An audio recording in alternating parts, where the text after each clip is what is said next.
The committee assistant sent out minutes for February 2nd. I hope everybody's had a chance to look at them, and I will entertain a motion.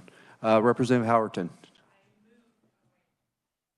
I move that we accept the minutes. Okay, got a second from Representative Essex.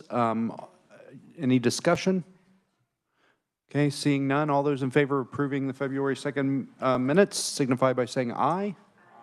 All those opposed, no? Okay, hearing nothing, the motion passes. All right, our first order of business, or second order of business, is to open the hearing on House Bill 2167. I'd like to begin with a overview by the reviser.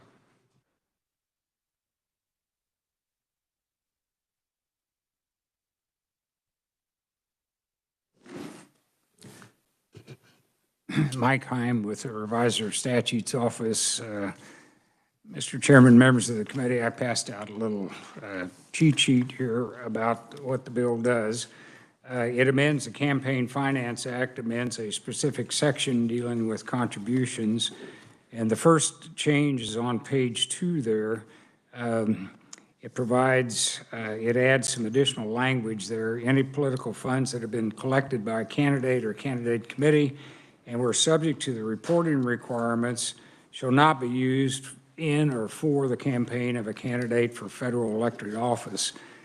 The second change appears on page 3, and it deals with cryptocurrency. And it says, it's fairly lengthy in terms of what all, but the bottom line is it limits the amount of cryptocurrency that can be accepted or contributed to not to exceed $100 for any one primary or general election by any one person, and that the person that makes the contribution, whatever the value, cannot be more than 100, have to transfer or convert it into regular money. And the cryptocurrency has to be provided by a United States company that can provide the contributor's name, address, and so on. Anyway, questions, I'll be glad to try and answer them. I think this was a suggestion from the Ethics Commission. Are there any questions for the riser? Representative Oropeza. I have a question on line 33. Is that what's in current law for children under 18? They can contribute to campaigns? Which page? Page 1.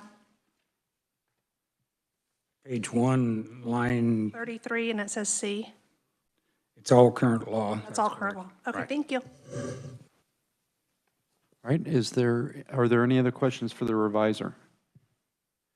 Okay, I've got a question. So if there's a transaction fee to transfer the cryptocurrency to the person, does this say anything about, is that on top of the $100? Is that counted in the $100? How do you read this language?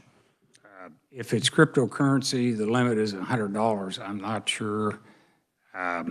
So like a lot of, yeah, so, you know, if I'll talk, we'll discuss it with Mr. Skoglund here in a second, I guess. Okay. Yeah, no, that's fair. If there is another limitation of $100, then this is not an exception to the other limitations, if that's your question. All right, are there any other questions for the reviser? If not, thank you very much. Okay, so I'd like to have research, Elena Rudder, come up and talk to us a little bit about some background on this, because we're kind of on the leading edge of legislation here right now. Thank you, Mr. Chair, members of the committee. I'm Elena Rudder, Legislative Research, and I have a memo about cryptocurrency campaign contributions, and it didn't get through proofing until moments before committee, so I emailed it to Dana, and hopefully you'll have it by the end of the day. So starting off, the memo is about other states and how they handle cryptocurrency. So Arizona doesn't have a statute specifically referencing cryptocurrency, but the Secretary of State in Arizona has deemed cryptocurrency to be a method of electronic transfer of funds, so it falls within that statute according to the Secretary of State.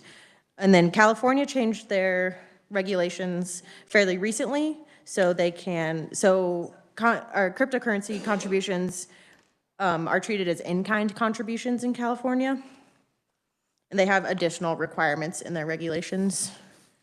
Colorado also has regulations that allow cryptocurrency contributions up to the acceptable limit for cash or coin contributions. And it also has the provision similar to what Mike talked about with the value at the time of the contribution. The District of Columbia also has a regulation, and in DC, Bitcoin contributions are reported as in-kind contributions as well. And then that's all for what has currently been passed and in law and regulation. And actually, Oregon and Tennessee also have laws. Tennessee passed theirs in 2015. And it also has the market value of the digital currency when it is contributed. And Oregon's, I believe, is the same. And then Louisiana in 2022 passed a House resolution which requested the Supervisory Committee on Campaign Finance Disclosure study issues related to accepting campaign contributions in the form of cryptocurrency. And I have not found that report yet, but I will keep looking. And if we find it, then we will send it on as well. And this session, the only other state so far that has a bill concerning cryptocurrency contributions is Maryland, and that's House Bill 192. And there's a cross-filed bill in the Senate, which is 269. And I can run through all of the things that bill would do if you would like, or... Is it pretty lengthy, or is it? There's quite a few things. Okay, well, we'll have the report. Okay, it generally prohibits cryptocurrency contributions. Okay. All right, thank you for throwing that together so fast. I sprung that on her yesterday, so thank you, Ms. Rudder. I've got a question from Representative Neighbor. Thank you very much for that presentation, but just for a point of clarification, cryptocurrency's value can change during the day, throughout the day. Is that correct? I believe so, yes. Okay, so is it when you get that, it's locked in at that specific amount, and is it when you turn it in to have it exchanged? Because there can be large differences. I'll have to double check on what these states specifically do, but I believe most of them are when you sell the cryptocurrency. I believe At the value. revisers got some feedback on that too. Mr. Chairman, if you look at the bill on page 3, lines 11 and 12, the value is the fair market value at the time the payment processor obtains possession of the contribution. So it's a specific period of time or date or whatever. So it could be worth more at the time that it's exchanged. Right. If, you can't hold on to it for 2 weeks and wait for it to increase in value. Right. Thank you. Are there any other questions for Ms. Rudder? If not, thank you, ma'am. Appreciate it. Appreciate you getting it turned around that fast. I know it was a science project. Okay. If there are no further questions, the next, we've got a proponent testimony from Mr. Mark Skoglund, the Executive Director of Governmental Ethics. Welcome to the committee, Mr. Skoglund. Thank you. I'm glad to be here today. I appreciate the opportunity to talk in favor of this bill. I apologize for my voice, so I'll try to keep my comments limited to save myself a little bit, and so you don't have to listen to this too much. I'll address the questions that came up first. The first is transaction fees. So with any contribution, if someone gives you, let's say, $100 or $1,000 through PayPal, and they charge like a 5% transaction fee, They have given you $1,000.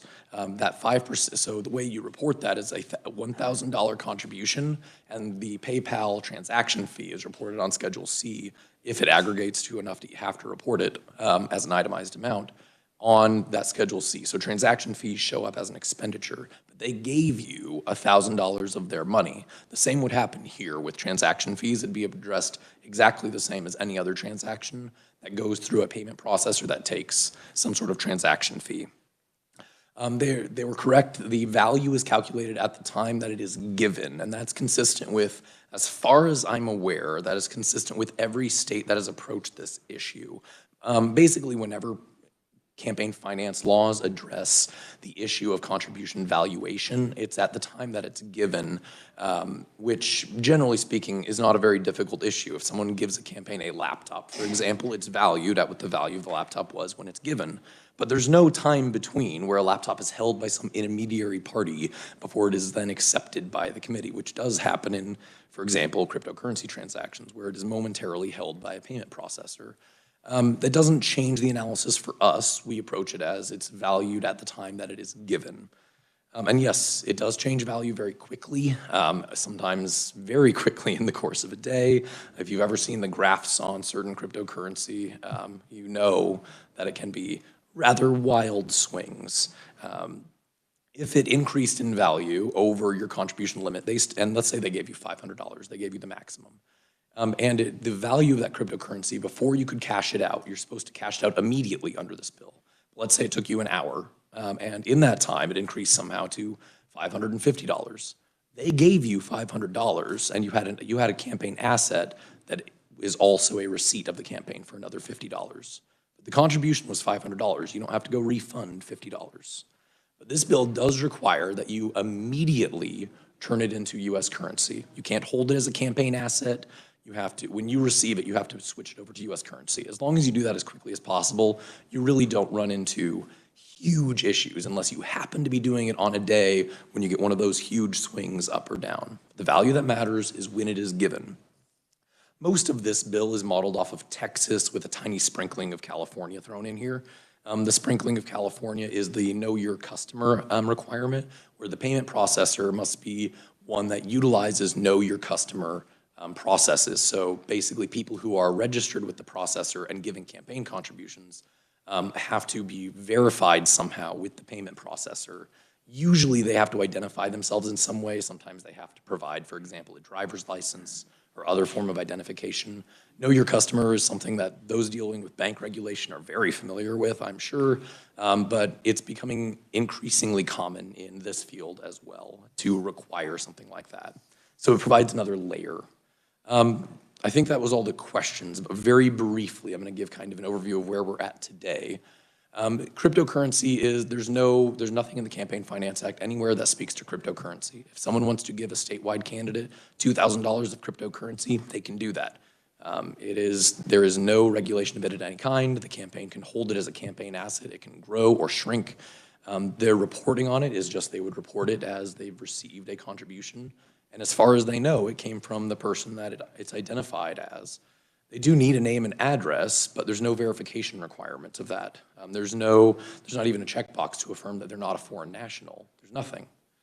This bill would provide a few layers of security. Number one, the big one is that it limits it to $100, the cash limit. Because of the same issue that we deal with in cash contributions aren't auditable.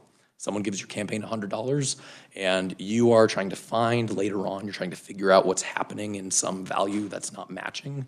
You go audit your campaign and all you have is a sheet of paper from your treasurer that says, well, we received $100 from this person. There's no way to affirm that that actually happened, that it actually was received by that person. There's no paper trail. And that's true of cryptocurrency as well. You do know that a transaction occurred on the blockchain, but you don't know, you can't confirm who actually gave that contribution without some sort of procedures like these. So it limits it to $100. It requires that it can't be held as a campaign asset. It has to be immediately converted to U.S. currency. And they have to confirm, or at least say that they are not a foreign national, provide their name and address, and say that it's their funds as well.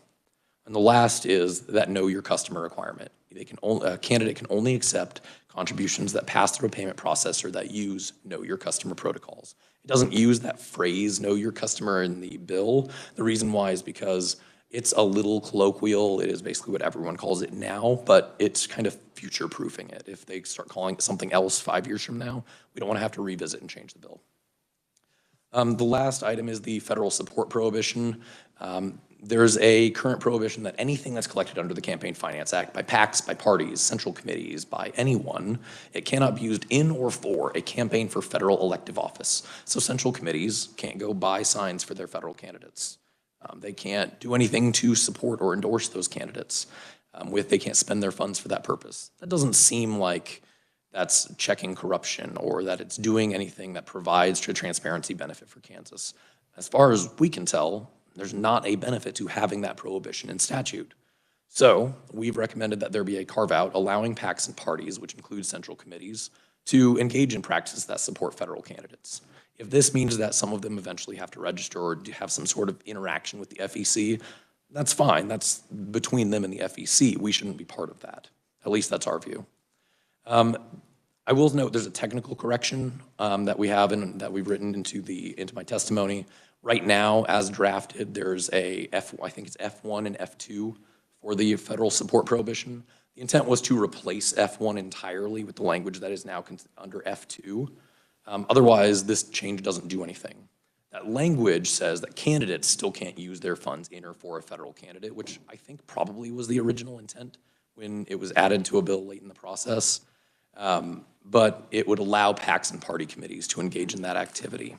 So that technical correction would be needed if this change were to be meaningful in any way. I can certainly take questions at the appropriate time. Are there any questions for Ms. Skoglund? Representative Neighbor. Thank you, Mr. Chairman. Is this hopefully to clear up transparency issues with the money? And I ask that because when you don't, when you give $100, you don't have to have a name and address that's below 150, right? You have to have name and address, but you don't have to have employer. Okay. So if you get into this, let's say with PACs and committees, you have some of them that will order signs from federal candidates and then charge me or my representative next to me a fee for that. Is that what you're looking into, or that has nothing to do with this? So on the federal prohibition, our goal is to just allow central committees, party committees, and PACs to support federal candidates if they want to.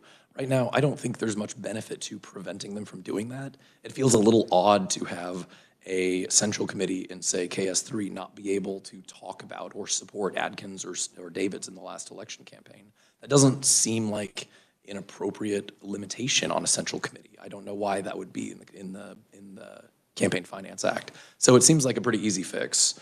And as far as we're concerned, there's not a loss by allowing PACs and parties to engage in that kind of activity. So I wouldn't say it's a transparency issue so much as I don't think this was an intended consequence when this was added to the Campaign Finance Act. Thank you. Thank you, Mr. Chairman. Are there any other questions for Mr. Skoglund? Representative Hoagland. Thank you, Mr. Chair. You mentioned that the transaction fee would go on Schedule C. But if the gift was given at $100 and when we went to cash it in, it was at $150, where does that $50 end up? Yeah, so you would report on Schedule A the extra $50 as an other receipt. Other, okay. It's essentially something that appreciated in value. We don't see it a lot because obviously most things depreciate in value that you're held in your campaign. But it's one of the few things that you would see some appreciation on. It's the same as if you're lucky enough to have a campaign fund that has massive amounts of interest that you're somehow accruing, you report it the same way, is that it would be, it's essentially just interest earned or it's an appreciation. But it's an other receipt that you would still report, but it's not coming from that individual. It just, who gave the original cryptocurrency contribution, it's just an asset that appreciated in value. Thank you. Representative Howerton. Thank you, Mr. Chair. I am totally clueless on this topic. So someone wanted to give me cryptocurrency. I mean, I would have to have an account set up first, correct? Is that how that would work? And so if I never set up an account, I would never have to worry about that. That is correct. Okay, thank you.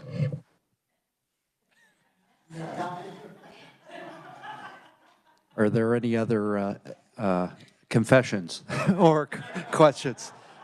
Mr. Ranking Minority Member. Thank you, Mr. Chair.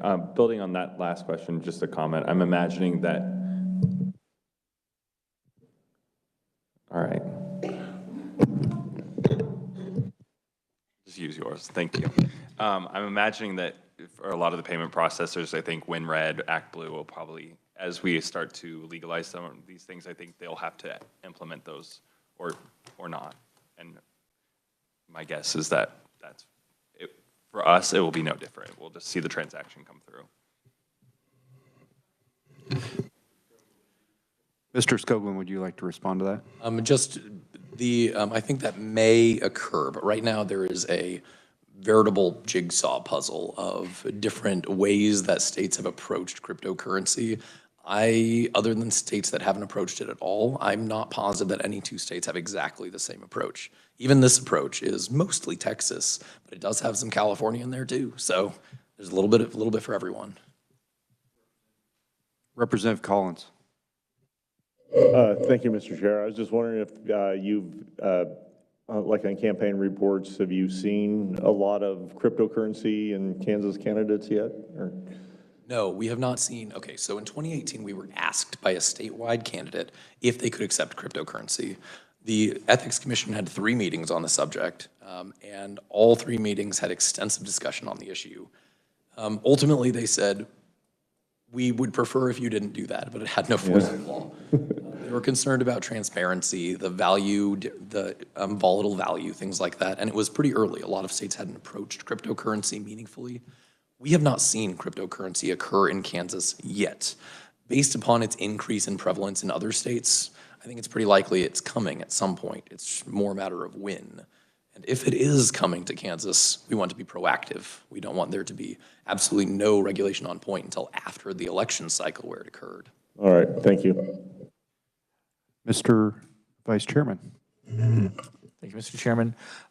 So, Mr. Skoglund, you were talking at the end of your presentation about a change in the way that PAC contributions and such interact, and I'm a little, is there already a technical amendment that you have drawn up that's in your testimony, or is this already in the current bill?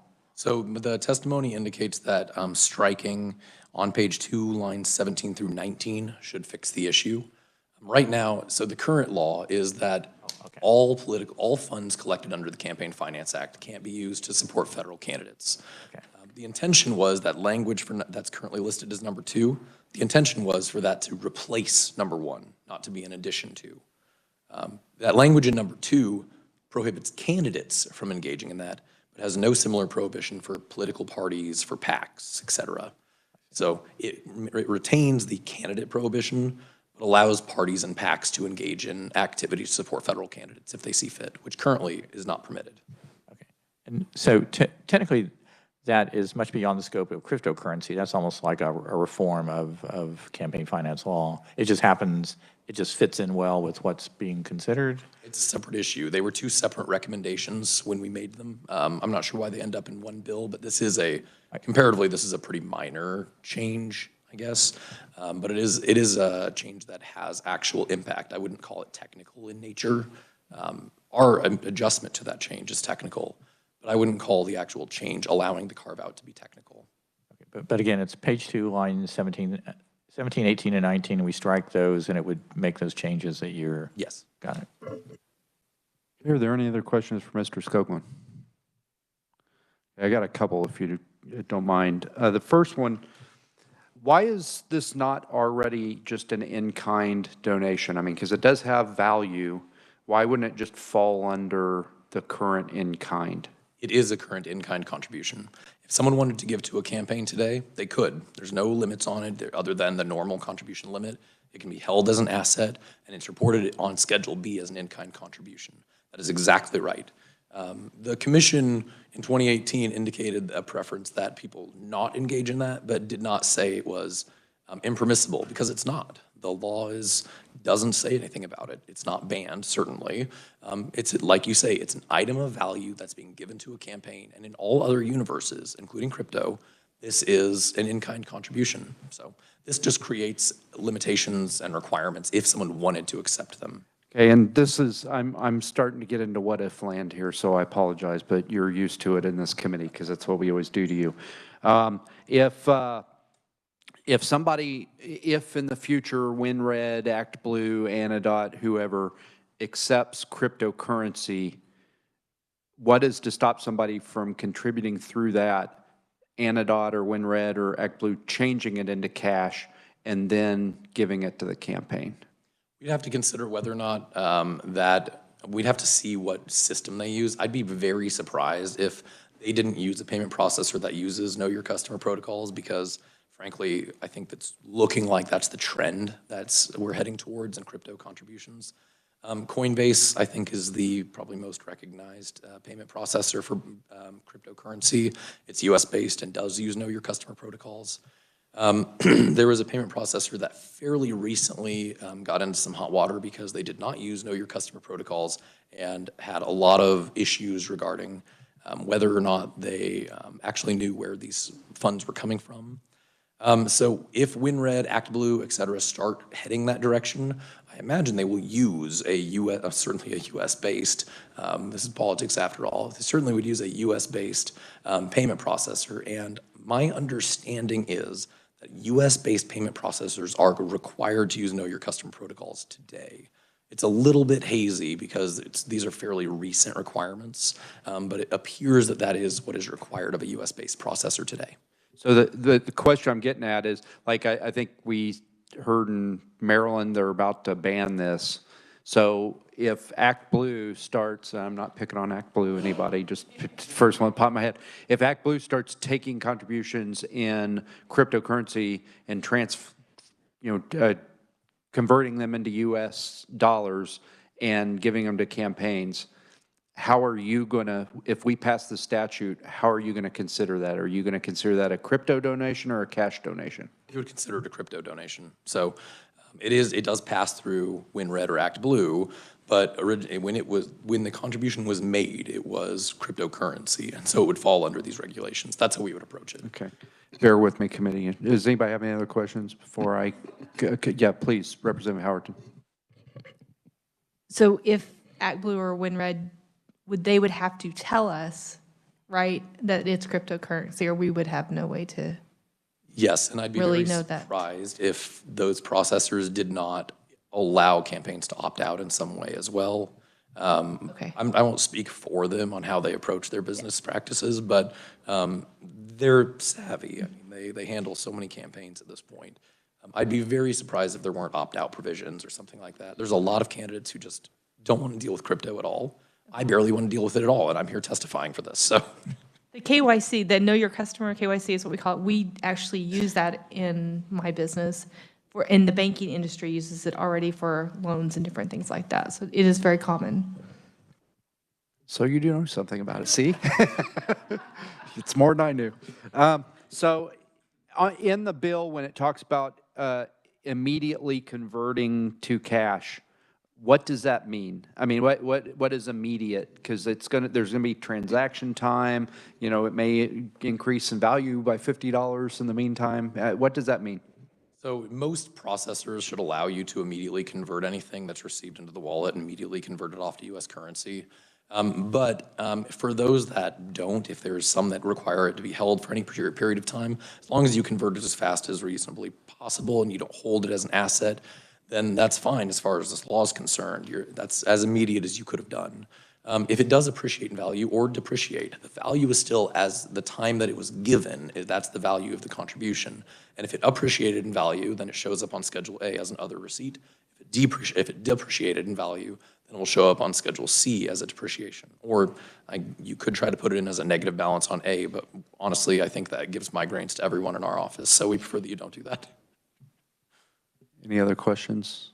I'm trying not to monopolize the mic here. Mr. Vice Chairman. To follow up on a question from the chairman, I don't understand that if the source of the funds was crypto, but they convert it before they make the donation, why would that matter to anybody? Wouldn't it just be like, whether, you cash money out of a gold fund or a mutual fund or whatever to give a $500 donation, why would there still be a $100 limit on that? That doesn't, Oh, I'm sorry. yeah, no, can you explain the logic? At that point, you've stated that the $100 makes sense because that's the maximum on a cash donation that you really don't quite know who it's coming from. But if it's converted ahead of time, the person has owned that as a U.S. currency, and so I don't see why the fact that it originally came from crypto would matter. You actually hit the nail on the head in your question. If the person, at the time that they give the contribution, it's still in their control, if they convert it to U.S. currency or some other form, and then give it, that is not a crypto contribution. It's only if at the time they give the contribution, it's in the form of cryptocurrency. And I will say that some of the arguments in favor of allowing cryptocurrency, which I neither support or oppose, the commission doesn't care about them, but some of the arguments are about increasing political participation for especially younger voters who typically are a little more disillusioned, especially with the campaign finance process. They're giving cryptocurrency not just in order to give to campaigns, they're giving it because of cryptocurrency, because of their engagement with that particular style of currency. So but like you said, if it's converted before it's given or to some other form, it's no longer a crypto contribution. Representative Berquist. Which, just to follow up on that thought, then, that becomes $100 is $100 is $100. It's not 100 plus when you cashed it out, well, it was 100, but I gained 50, so I was able to give it to the campaign. No, it's going to be the 100 or it's going to be the 150.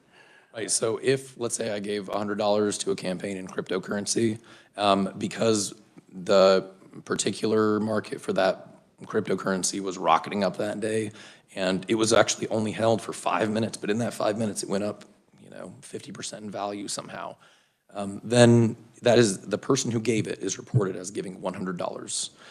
The campaign will receive ultimately $150. But they report it as a $100 contribution. Like you say, $100 is $100 is $100. And maybe I didn't say it right, but if somebody's cashing in cryptocurrency to give to a campaign, and he or she cashes it and translates it first, then it's only a cash donation. Correct. Right. Or it's just a regular contribution. If they cash in $500, move it into their bank account, and they write you an e-fund check, then they can give you $500. It's not subject to the crypto limits because it's not crypto that they're giving to your campaign. Yeah. Thank you. Thank you, Mr. Chair. Representative Howerton. No, this is why we're having this conversation. Go ahead. So the concern with cryptocurrency is that we don't know where it's coming from, correct? I would say there's two primary concerns. One is the lack of auditability, right? The transparency issue you're talking about. The other is the volatility of the currency. And I think those are the two big issues that people are concerned about with crypto. Okay, so my question would be, if it's coming through one of these websites that we are already using, and they're reporting to us the name, address, and occupation, why would there be a limit on crypto? Sure, it would. If we have that information. Right, so the issue then would be essentially how much liability you can place on that. So right now, if someone gives you a crypto contribution, they pass it through a traditional payment processor like Coinbase. Coinbase uses KYC protocols. You will get told from the processor who is actually giving that contribution. Now, you know better than most how much you can rely on, know your customer. It's a reliable medium typically. It's a little new for crypto, I think, and I'm not uncomfortable with the notion. I know there are people out there who are concerned with people finding ways to circumvent even KYC protocols to be able to give foreign contributions.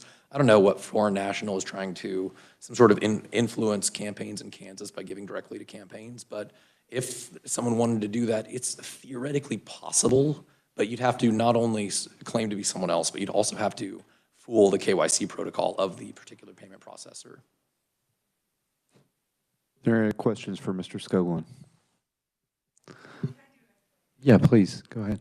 Sorry, I'm smiling because you said Coinbase, and I'm like, my husband has Coinbase. What is he doing? Cryptocurrency. Now I know. There you go. I didn't mean to get anyone in trouble on Valentine's Day. Yes. All right, any other questions for Mr. Skoglund? So my last question, I think, is what if the committee decides instead of this to just ban contributions by cryptocurrency? Where would the commission stand on that? We're fine with it. Okay. All right. No, thank you. All right. Last call for questions. All right. Thank you very much, Mr. Skoglund. Thank you. Mr. Skoglund's the only person I have listed as a proponent. Is there anybody else wishing to speak as a proponent on House Bill 2167? Okay, seeing none, we'll move to neutral testimony, for which I also have none. Is there anybody wishing to speak as a neutral on House Bill 2167? And is there anybody wishing to speak as an opponent? Okay, seeing none, we'll close the hearing on House Bill 2167. Committee are that's their last order of business for today.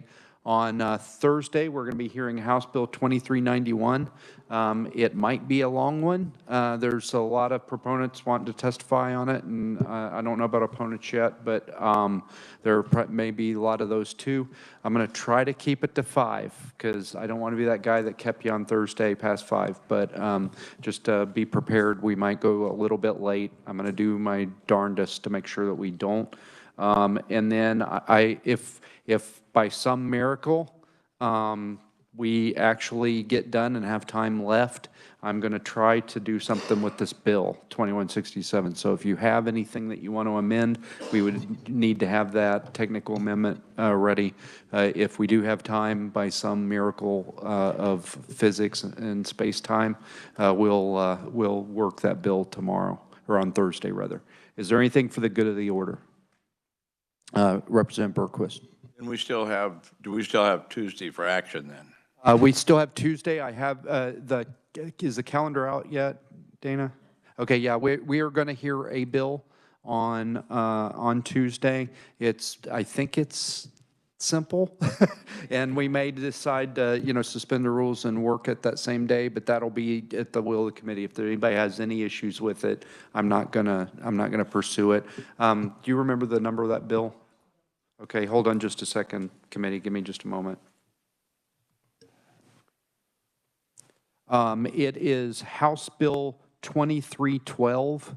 It was introduced by Representative Singenschliepen, and we're going to try to hear it. We're going to hear it, and then we'll see where the committee's at on it. If we think it's ready to move. But and obviously, if we don't, we'll be working. If we didn't work this bill on Thursday, we'll be working it on Tuesday, and we'll see where everybody's at on 2391 as well. All right, but thank you. Thank you, Mr. Chair. Yep. Are there any other questions or anything for the good of the order? Okay, seeing none, I give you the gift of time. We are adjourned.